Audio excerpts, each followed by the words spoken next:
Maths भाई Anshul Baghel platform पर एक बार पुनः आप सभी साथियों का स्वागत है।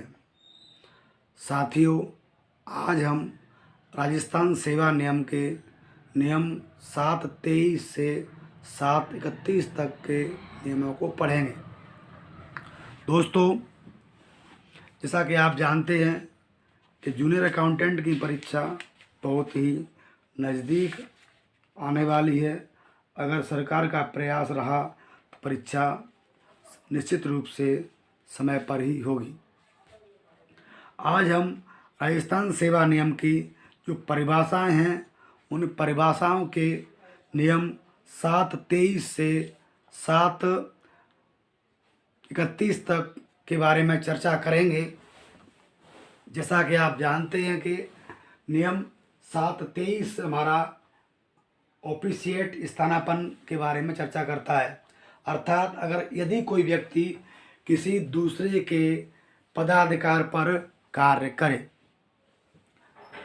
अर्थात अगर कोई व्यक्ति किसी भी कार्य को करने में सक्षम नहीं है और उसकी स्थान पर दूसरा व्यक्ति कार्य करता है तो उसे हम स्थानापन्न के नाम से जानते हैं। अगला नियम है हमारा 7(24) में वेतन।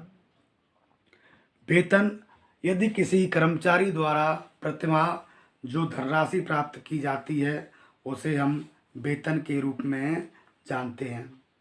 वेतन में निम्न को भी माना गया है: विशेष वेतन, व्यक्तिगत वेतन या राज्यपाल के द्वारा वेतन के रूप में वर्गीकृत की गई अन्य राशि। यदि कोई व्यक्ति कोई अच्छा श्रेष्ठ कार्य करता है तो उसके वेतन में भी वृद्धि की जा सकती है। अगला है पेंशन। पेंशन में जैसा कि आप देख रहे हैं, उपादान, मृत्यु या सेवानिवृत्ति के बाद जो भी व्यक्ति को लाभ दिए जाएं उसे हम पेंशन के रूप में जानते हैं। अगला नियम है 7(26) स्थायी पद।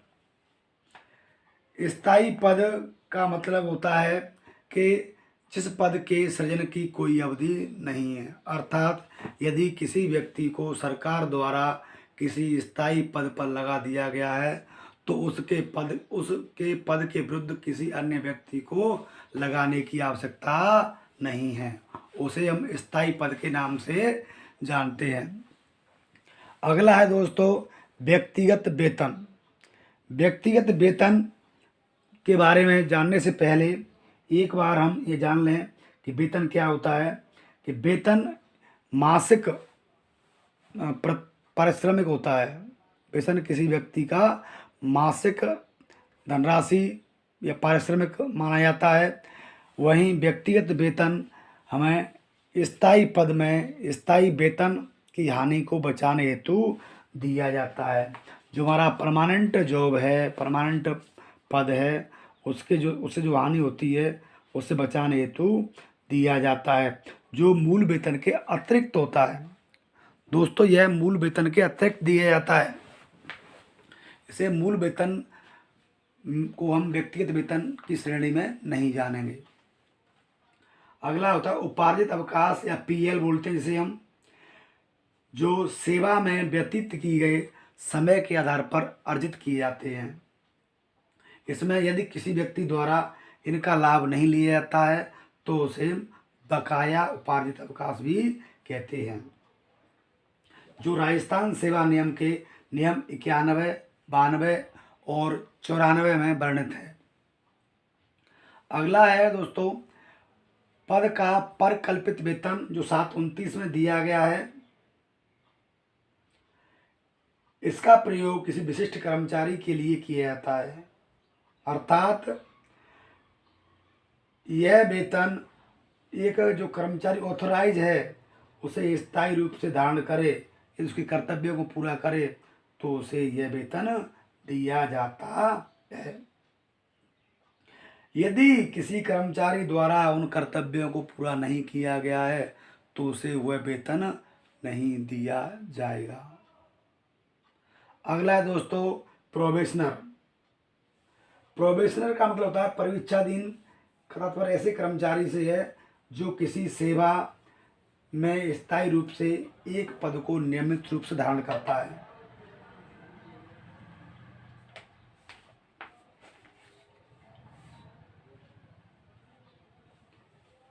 एक परिवीक्षाधीन कर्मचारी का स्तर वही होता है जो किसी संस्थाई कर्मचारी का होता है, अर्थात जो नियम अन्य कर्मचारियों के माने जाते हैं उस परिवीक्षाधीन कर्मचारी में वही नियम कार्य करेंगे। दूसरा दोस्तों इसमें 730 क में एक और आता है परिवीक्षाधीन प्रशिक्षणार्थी, यानी जो ट्रेनिंग वाले होते हैं या जो नई भर्ती से लगते हैं, जो सीधी भर्ती के माध्यम से लगते हैं। जैसे राजस्थान में जो वैकेंसी होती हैं उन्हें 2 वर्ष निर्धारित कार्यकाल दिया गया है।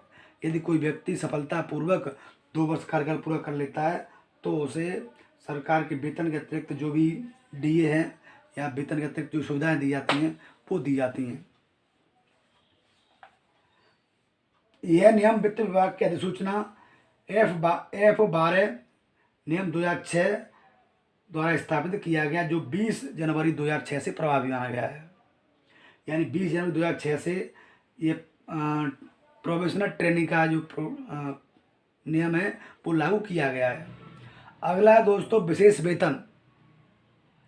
अगला है विशेष वेतन। विशेष वेतन का मतलब होता है यदि कोई व्यक्ति कठिन प्रकृति का कार्य करता है तो उसे वेतन के अलावा कुछ अन्य लाभ भी दिए जाते हैं। जैसे चुनाव में ड्यूटी लगती है तो उन्हें वेतन के अलावा कुछ अलग वेतन भी दिया जाता है। या उत्तरदायित्व, अगर किसी व्यक्ति के उत्तरदायित्व में वृद्धि होती है, अगर किसी व्यक्ति के उत्तरदायित्व में वृद्धि होती है तो उसे वेतन के अतिरिक्त धनराशि दी जाती है, जिसे विशेष वेतन के नाम से जानते हैं। दोस्तों आज की क्लास आप लोगों को कैसी लगी प्लीज़ कमेंट करके मुझे जरूर बताइएगा। और अगली क्लास में हम पढ़ेंगे दोस्तों 7:32 से लेकर 7:40 तक जो नियम बचे हुए हैं उसके बारे में चर्चा करेंगे, और उसके बारे में फिर उसके बाद हम पढ़ेंगे अगला जो हमारा टॉपिक है राजस्थान सेवा नियम का सेवा की सामान्य शर्तें, जो हमारा सिलेबस में है उसके बारे में चर्चा हम अगली क्लास में करेंगे। दोस्तों मेरा छोटा सा प्रयास आप लोगों को कैसा लगा प्लीज़ लाइक व कमेंट करके जो बताइएगा। अब मिलेंगे अगली क्लास में। Thanks you.